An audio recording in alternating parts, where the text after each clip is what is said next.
Hey, what's up, guys? Hello for Football Talk here.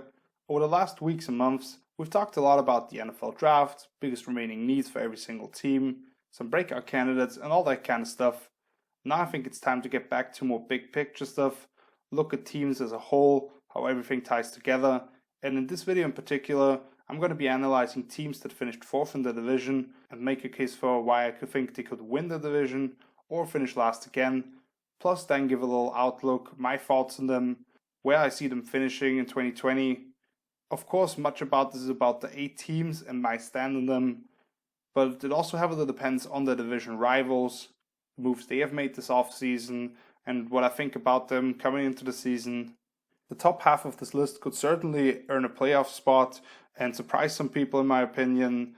For the rest, my faith is built more upon the lack of competition and trying to give some hope to the respective fan bases. So as the cliche goes, everybody's 0-0 right now, and with that in mind, let's get into this list. My number one team here is the Arizona Cardinals. Why can they win that division in 2020? And let's just get to the main point here. This Cardinals squad, to me, has all the ingredients to make a big jump in 2020.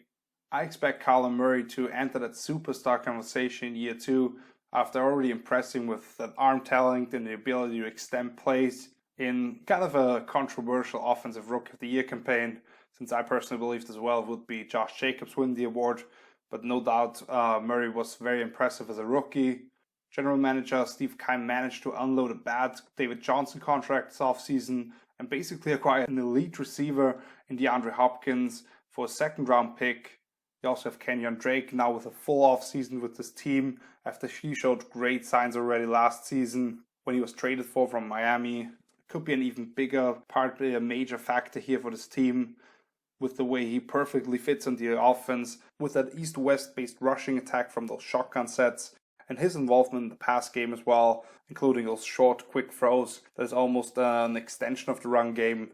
You look at this Arizona defense, there's some things to like as well. They have some run stoppers in the draft for the base defense when they go in for 3-4 sets, which they will be in quite a bit because of all the other teams in that division wanting to run 12 and 21 personnel. On day 3 of the draft, they select Leki Fotu from Utah, big nose tackle, and Rashad Lawrence, who's a natural 5-tech team leader for the LSU defense.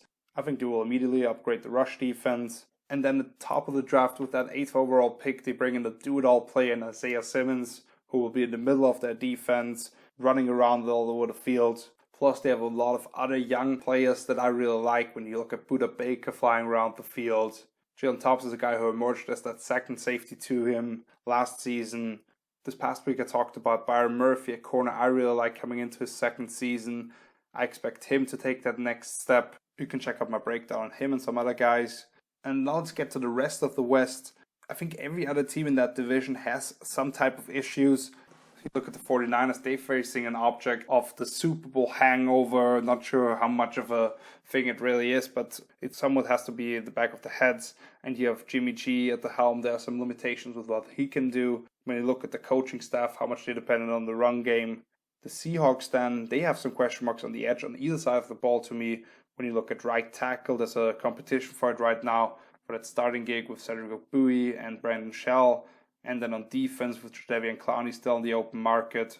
They drafted a bunch of young kids trying to fill those roles, but they have yet to prove it really. And then the Rams, they had one of the worst offensive lines in football last season, and they lost some pieces on defense as well. So for the Cardinals, they already gave them some trouble last season when they weren't a very complete roster yet. And I think they've made a lot of big moves to challenge them even more and come up victorious in those games. Why could they finish last again? I think most importantly here, I'm just not completely sold on this Cardinals offensive line. They signed DJ Humphries as their left tackle, who to me is below average. Gave him a pretty expensive deal. And then the third rounder, Josh Jones, who I personally had a late first round grade on, but he still needs to overhaul some of the footwork before he can slide in at the right tackle spot.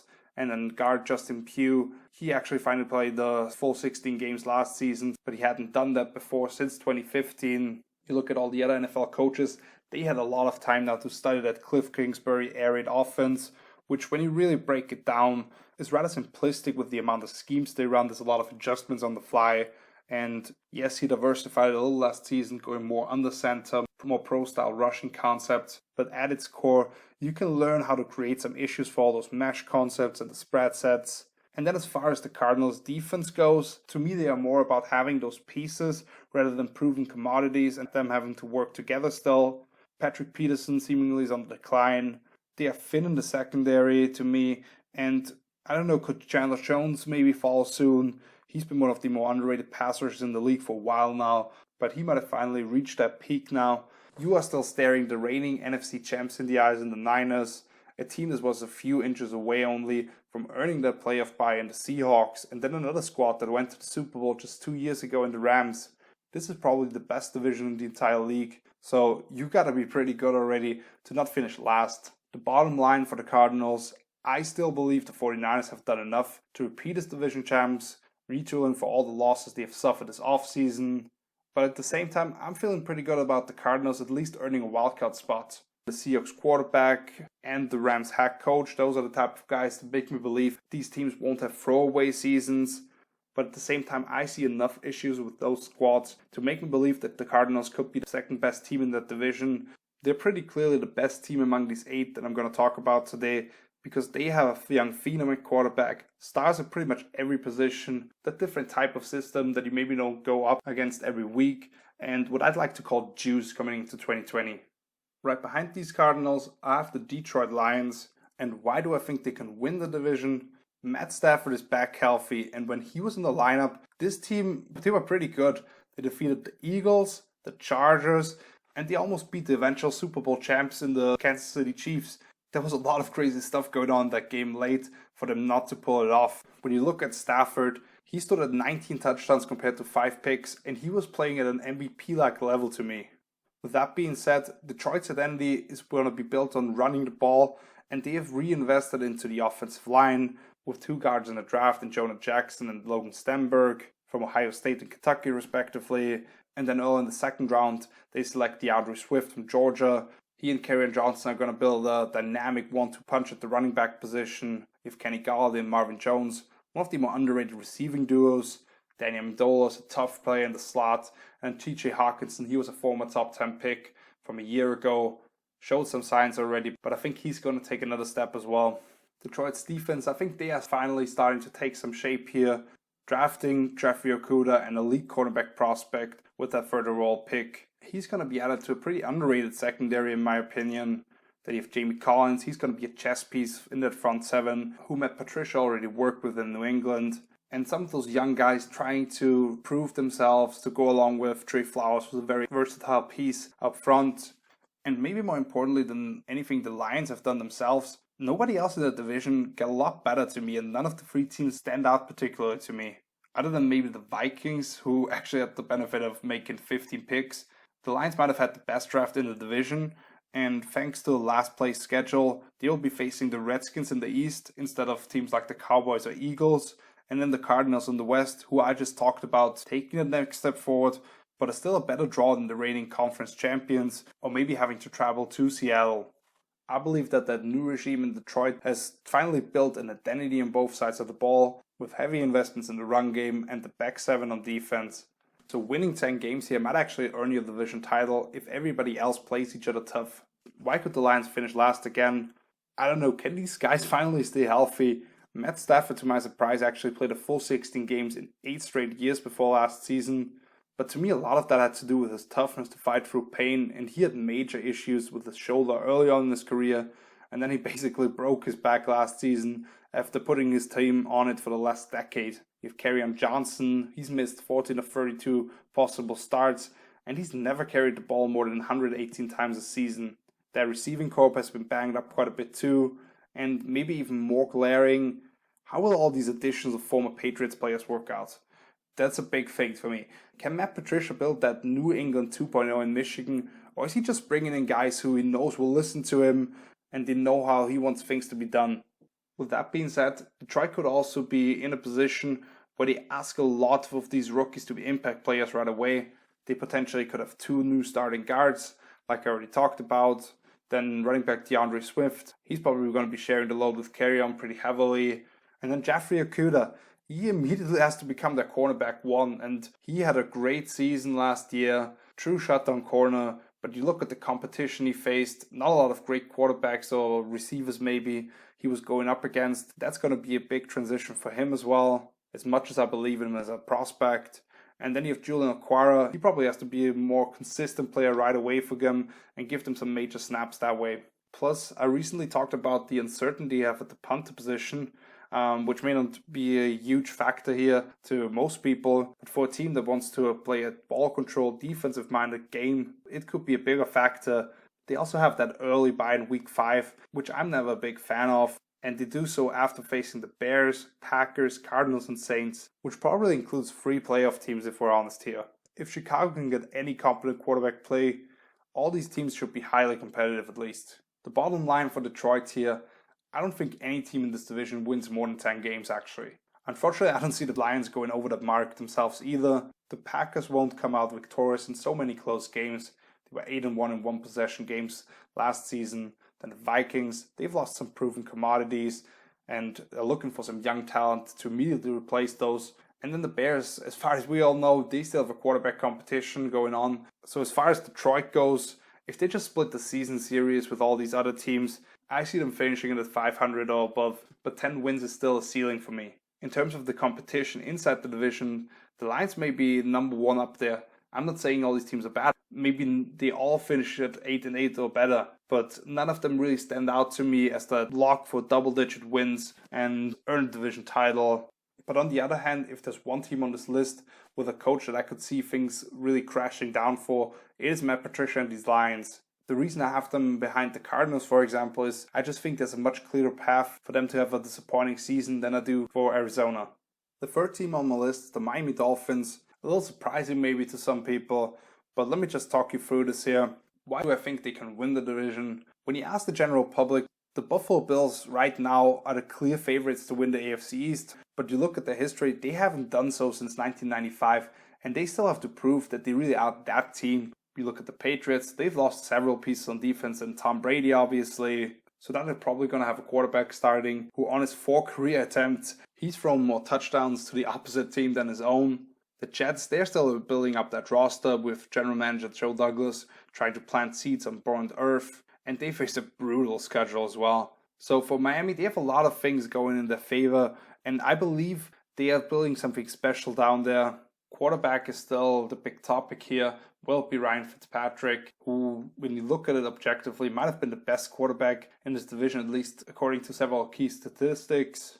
You have him in there and or Tua Tagovailoa, who had one of the best careers we've seen from any quarterback in the SEC, the toughest conference in college football. Miami has also added at least 2 new starters on the offensive line, and they now have one of the premier cornerback trios in the league, bringing in Byron Jones for the highest contract ever by a cornerback, and then Noah Ekpenagany, their final first-round pick, to go with Xavier Howard, and the adds a beef up front to the defensive line. These guys are looking a lot like what Brian Flores had in New England. Devontae Parker is a receiver who really broke out for them last season. You look at a couple other guys who could do the same in 2020 with an undrafted free agent from a year ago, and Preston Williams, and then their tight end Mike Gesicki coming into year 3. The rushing attack should be better, bringing in 2 quality committee backs in Jordan Howard and Matt Breida to go behind that improved offensive line. And looking at it, Tua, when his name is called upon, he's going to be a perfect fit for Chan Gailey's horizontal passing attack. Alright, contrary to that, why could they finish last again? As much as I like this entire organization, it's probably a year too early for them. They have so many young players who are probably going to be thrown into the fire right away. When you look at 18th overall pick Austin Jackson, the offensive tackle from USC, he's still developing with his footwork and hand placement.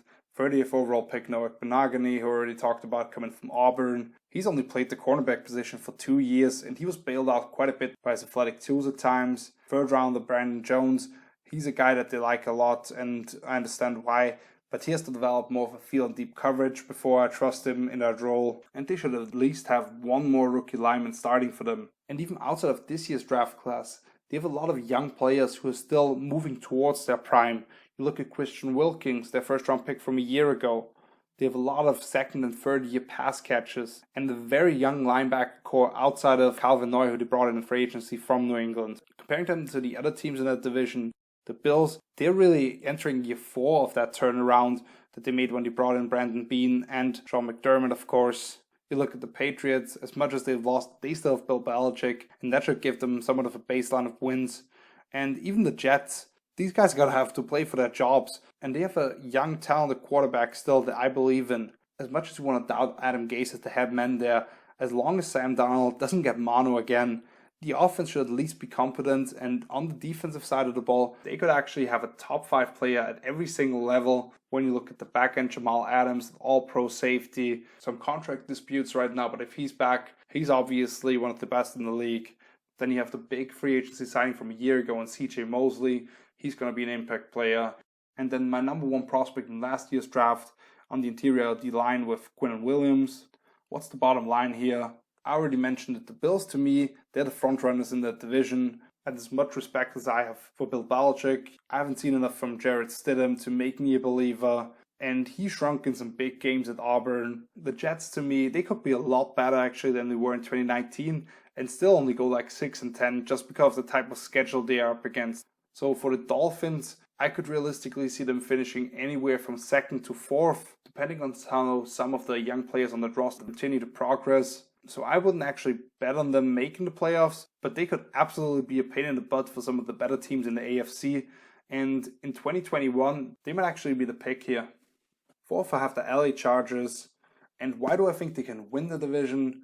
First and foremost, that defense is absolutely loaded. No real hole that you can point to. Derwin James, he's back healthy as a former All-Pro in his rookie campaign. Then you have Chris Harris Jr. coming in to that secondary to really make it one of the elite units with 2 other Pro Bowlers among it already. And there's some young guys I expect to break out. I already talked about Nasir Adderley and mentioned Terry Tillery and Drew Tranquil in my last breakdown. In terms of having those matchup pieces in the secondary and then that versatile pass rush, I don't think anybody's suited better to compete with the Kansas City Chiefs than these guys maybe. Offensively, I already talked about the left tackle spot, how that can be a bit of a concern for them in 2020, with Sam Tevy and Trey Pipkins looking to compete for the starting gig.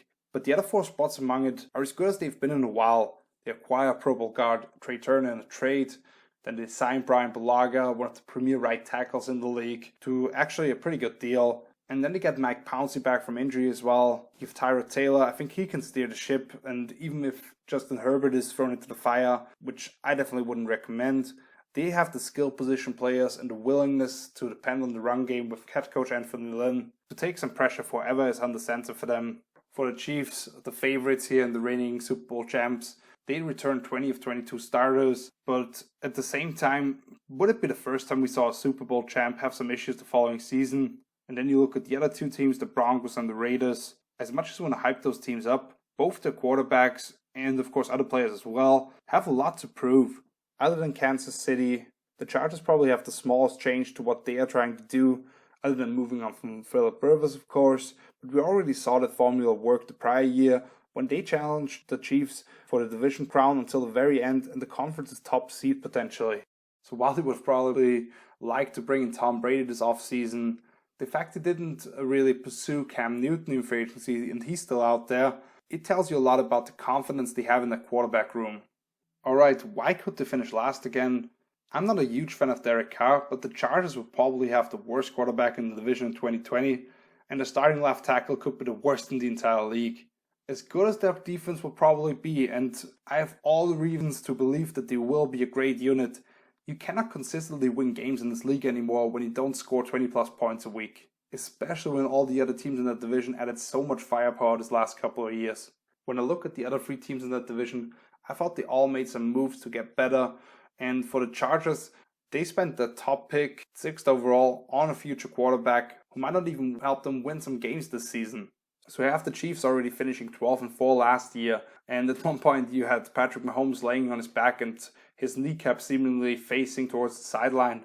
Then you have Denver. I've added my thoughts on them plenty of times. You can listen to some of my breakdowns on them. And then you have the Raiders moving to Las Vegas. Even they last season were 6-4 at one point, and they just heavily invested into the 2 major issues I thought they had, wide receiver and linebacker.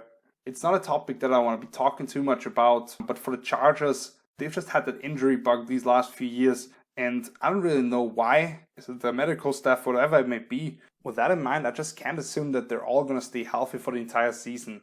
So my conclusion on them is, in terms of talent on the roster, outside of the quarterback position, you could make a pretty compelling case that they are the top team on this list. That's the reason I think they have a pretty high floor of finishing around 500, and if everything works out, they could absolutely be a playoff contender. However, for this exercise in particular, when I'm looking at the teams that can actually win the division and the other teams around them, I believe their upside is somewhat capped by the quarterback position, because Tyrod Taylor, he could be a top 20 quarterback, and Justin Herbert, he definitely has all the tools to become a difference maker when he actually steps on the field. But at this point, they don't have the explosiveness of a Chiefs or Broncos teams, for that matter. And with so much continuity, how the Chiefs are going to try to run it back, I can't go against them at this point. And like I said, in the end, we're not evaluating who are the best teams. We're going to say who are the teams most likely to win the division. And in the end, I believe the Chargers cannot quite push the Chiefs off the throne here. Now let's get into the second half of this list. And at number 5, I have the Washington Redskins. Why do I believe they have a chance to win the division? These guys are very reminiscent of the 49ers in terms of the defensive line, having invested a lot of first-round picks into that front, and then now you bring in a true stud with the second overall pick from Ohio State, this time in Chase Young. When you look at all those guys they have up front, with the Bam boys you can see here in Jonathan Allen and Deron Payne, then you have Matt Ioannidis, he's capable of moving around the front, Montez Sweat, he's looking to break out in year 2, and then Ryan Kerrigan, who's still a very productive veteran. Those guys will wreak some havoc this season. Ron Rivera is coming in as the new head coach. He's trying to finally bring some structure to this organization and help them turning around on defense.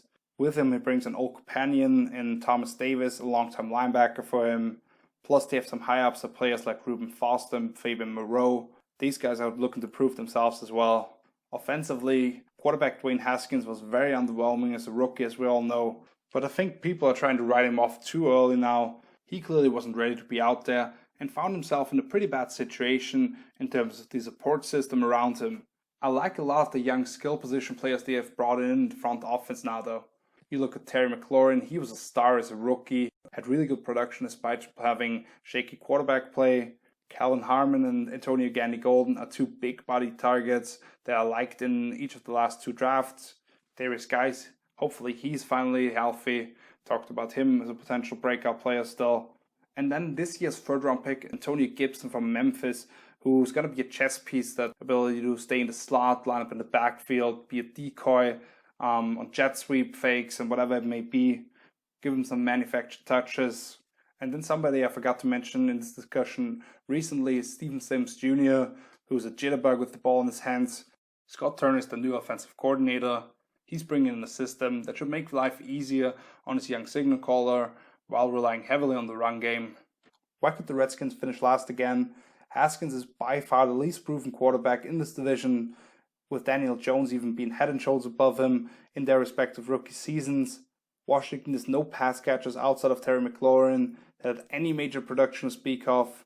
And then you're counting on a 37-year-old linebacker in Thomas Davis, not only to be a leader, but actually be an impact player on the field. That could create some issues, since I thought he would retire after a rather disappointing 2019 campaign with the Chargers. And when you look at it this offseason, it's a challenge for anybody trying to implement a new system or whatever it may be, with limited time of seeing each other actually, being able to work on the field. But with Ron Rivera, a motivator as a coach, who wants to give a squad a heartbeat and push them to success, to not be there in person with all those guys, it will hurt them. Most importantly, however, you look at this division, to me it's a 2-horse race between the Cowboys and the Eagles, and it has been for a while now. Both these teams are going to have top 10 quarterbacks, better receiving corps, better offensive lines, more experienced defenses. I think they could easily win double-digit games, both of them. And even the Giants, they may not blow anybody away with what they have coming into 2020, but looking at the 2 matchups between these 2 teams last year, in the first one, Big Blue defeated them 24-3, with Haskins not being able to do anything, and Daniel Jones, he threw 1 touchdown compared to 2 interceptions. Then in the second game, which was a lot closer and went to overtime, Jones really diced them up for 5 touchdowns and no picks in week 16. You look at the one area Washington could really have the clear upper hand here. It's their front 4 defensively. But with New York, they just invested so much draft capital into the O-line to prevent a major issue there. And going for this Redskins schedule, show me more than 6 wins. I dare you.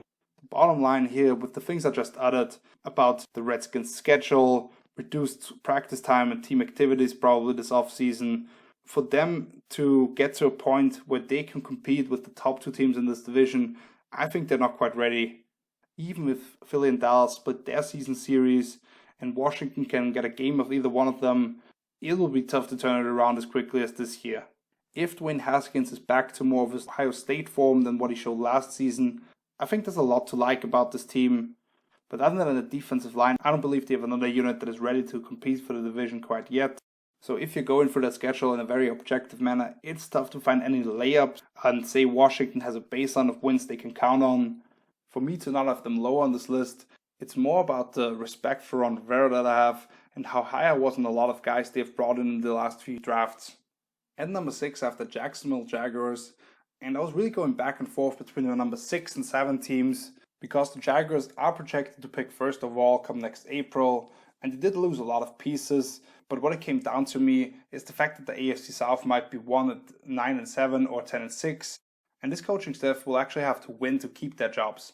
There's a lot of noise about the Colts, but when you go through last season, Phillip Rivers, he was a turnover machine late in the season, especially with some serious questions about his arm strength.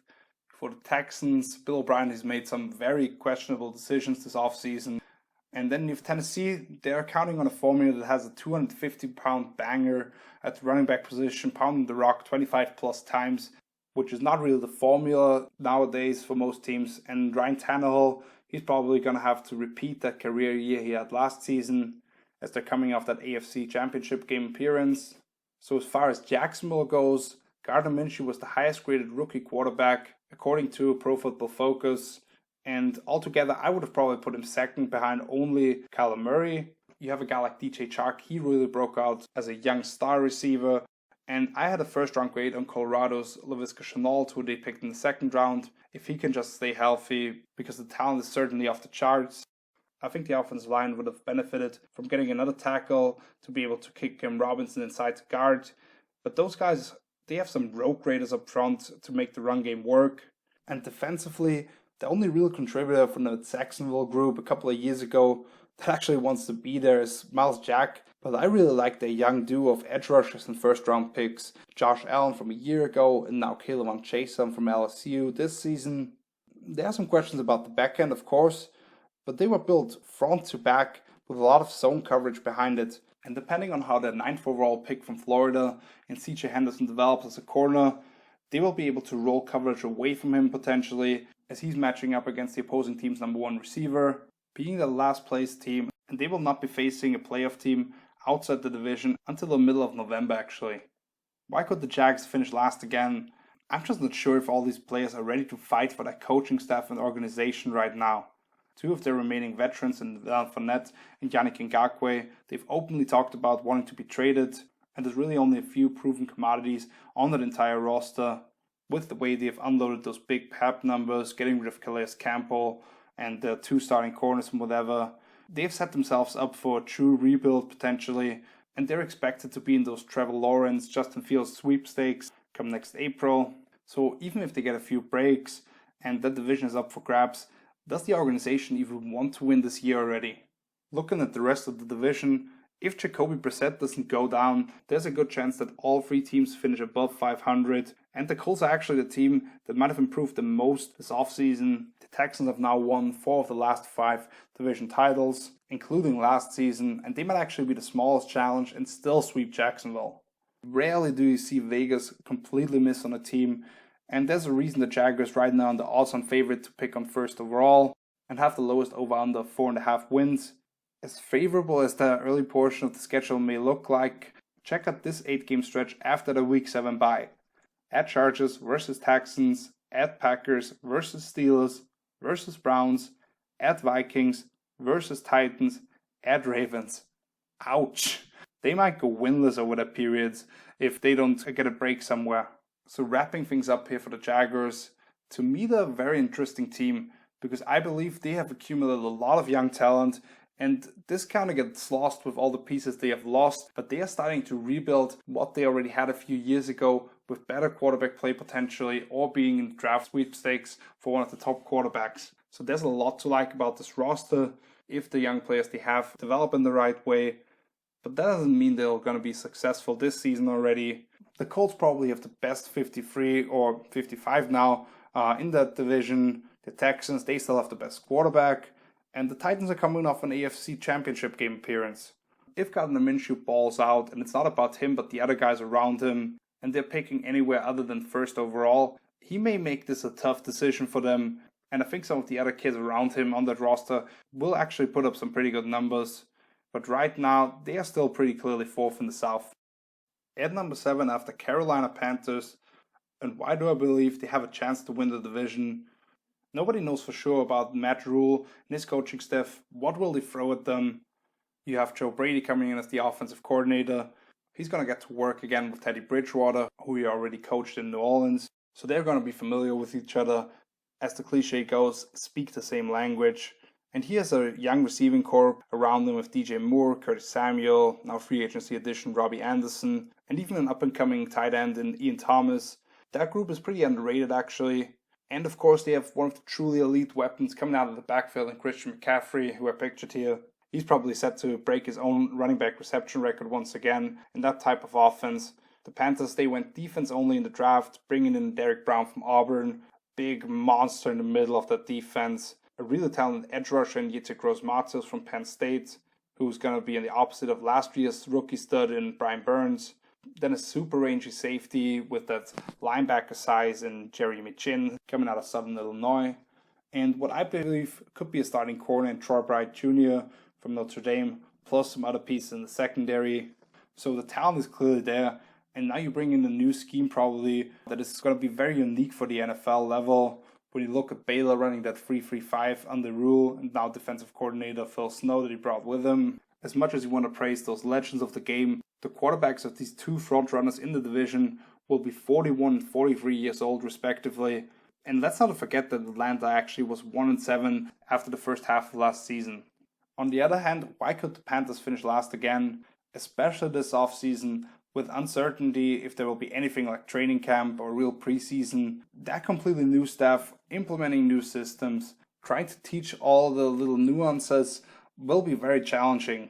You look at Teddy Bridgewater, he's been a top 20 quarterback in the league maybe 1 year of his career, and as much as we want to admire and applaud what he did last season filling in for Drew Brees, he finished dead last in intended air yards among quarterbacks with at least 100 pass attempts. And I have questions about how he will mesh with those other more vertical targets around him. When you look at the receivers they have, when those guys break free over the middle and slant and dig routes, he can definitely get the ball there. But when it comes to throwing those deep posts or giving his guys a shot on 50-50 balls or go routes or whatever it may be, I'm not sure how willing he is to pull the trigger. On defense, they're going to be counting on a lot of young players that haven't proven themselves, and they haven't brought anybody in that's going to be close to replacing what they had in Luke Kuechly, as well as making the switch to a rather unproven scheme potentially.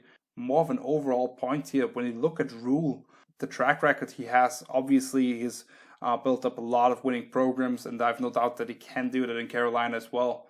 But looking at the first year, it usually is a struggle. Then that second year is when they show some improvement, and year 3 is when they really make some noise. And that was in the AAC and the Big 12 respectively. Now they're in the NFC South, maybe the best division in all of football, according to some people. You have the Saints finishing at 13-3 last season and probably only getting better. And then the Bucs, they already were 7-9. And check out this, they lost 6 of their games by 1 score. And that was only the case because they did finish in top 5 in takeaways. But they turned over the ball so much, 41 times actually, which led the league of course, that they're still ranked bottom 5 in terms of turnover differential. With Brady now coming in, that'll definitely change. And in his entire 20-year career, he has never even thrown half as many interceptions as Jameis's 30 from a year ago.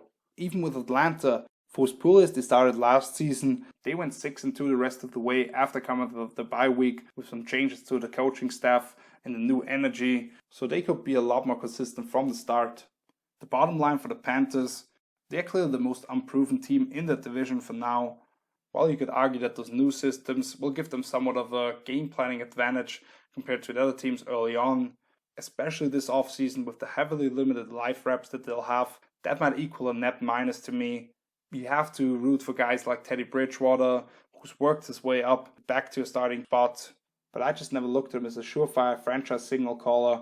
The other three teams in the South all have top 10 quarterbacks in the league in my opinion, and they have much more continuity around them. The Panthers have a late bye, and until they get there at the start of December, I don't see them winning more than 4 of the first 12 games. And at that point, they might have their eyes on another goal already if Teddy B isn't the clear answer on the center. And finishing up the list at number 8, I have the Cincinnati Bengals. It kind of sucks to have to put them here after they just picked first overall. What do I like about them? Why could they actually win the division?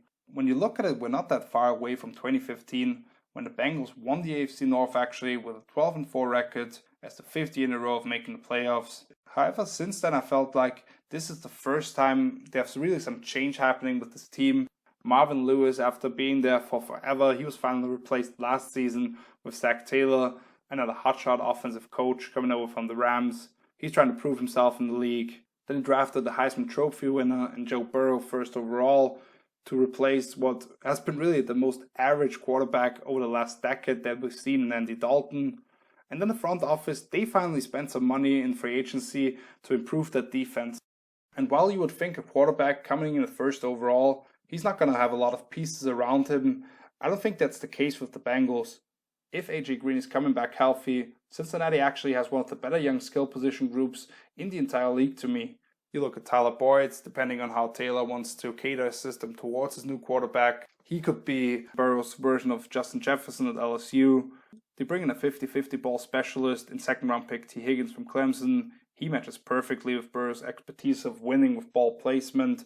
And if they can get anything from a former first-rounder and John Ross, at least as a decoy with his speed, that's a plus as well. I expect Joe Mixon to be among the league leaders in running back receptions and be more effective in space with those other guys around him. You look at the signings they have made in free agency on defense, I think it gives them a lot more talent and complements pieces that they already had there. First, you have DJ Reader, interior defensive lineman, one of the more underrated players in the league in my opinion. Wrote a piece on him and some other guys there as well at the end of last season. He will free everybody around him up, and they've completely overhauled the linebacker group, especially in the draft, which was a huge issue these last few years. Plus, then also in free agency, they bring in the starting cornerback 2 and the nickel from Minnesota in Trey Waynes and Mackenzie Alexander to pair up with William Jackson III, who to me is ready to announce himself as one of the better young corners in football. And then Von Bell, I think he's a great match with a rangy free safety in Jesse Bates, who they like a lot. However, let's get to the negatives here and why I think they could finish last again. As talented as all those guys are that they have throwing, catching, and running with the ball, in the end it all still starts with what's happening up front. And the Bengals offensive line, it's still in transition to me. They could have 2 of the worst starters at either guard spot and right tackle once again, with guys like Michael Jordan and Billy Price starting to reach that bust status potentially, and then Bobby Hart, who I've been bagging on too much I think, but somehow still he has a starting job as well. And as great as Joe Burrow was last season at LSU, obviously historic season, maybe the best ever by a college quarterback, how much better is going to be right away compared to Andy Dalton, especially going up against those scary front sevens in that division, with Baltimore retooling and the Steelers having one of the best front sevens already, and even the Browns with Myles Garrett coming back. They're talking to Jadeveon Clowney right now. Maybe they bring him in on a short-term deal. As good as the SEC was, it's going to be another level here. On defense, the Bengals could actually have 6 new starters, which you can look at obviously as a positive here, considering they did allow 20-plus points in all but 2 games last season. But at the same time, you can look at it's a lack of continuity, reduced time to fit all these pieces together. And then the Cincinnati coaching staff, they have yet to prove anything, as they are facing a massacre of a schedule. There's 3 occasions of back-to-back road games, and while 3 of the final 4 games on the schedule will be at home, they will be facing the Cowboys, Steelers, and Ravens with a trip to Houston in between. They're facing the Chargers in the season opener, and if they don't beat those guys, they'll probably have to wait for the first W until week 4, when they're facing the Jaguars, who I believe will be evenly matched teams. And then they have to hope that they can sneak out another one until the bye week. We look at Baltimore, they're tied with Kansas City for the highest projected win total. The Steelers are favored to make the playoffs as well with Big Ben back on the center. And then Cleveland, they were the offseason darling of everybody in 2019. And now they're actually fielding an even better roster this year. So when I put it all together, I feel bad for putting this team last, because I thought Joe Burrow was the top quarterback available and definitely worth that first overall pick. And I really like that the Bengals started to finally spend some money in free agency on defense. But to me, this is less about the Bengals than who I look at as the top of the division with the Ravens, who just were the number one overall seed in the playoffs at a 14-2 record, and they have only gotten better this offseason to me. And then you have the Steelers. They made a run at the playoffs already with some of the worst quarterback play in the league. And then the Browns roster, it's top 10 in the league in my opinion, and in the opinion of most people probably. Still, with all that being said, there's a lot to like about this team when it comes to the skill positions, what Burrow can do maybe as a rookie, some young standards on defense, and I hope that all of that will bring a fresh breath of air for them. So that is it. Thank you so much for watching. If you enjoyed this video, please leave a like, subscribe to the channel, share it with friends. You can check out some stuff that I already referenced in this breakdown here on my channel or on my page allosforfootballtalk.com. Right now I'm working on a breakdown of the most improved position groups. If there are any topics you would like me to cover or just give my thoughts on, let me know in the comments or hit me up on my social media, which you can find linked down below. So until then, see you later. Peace.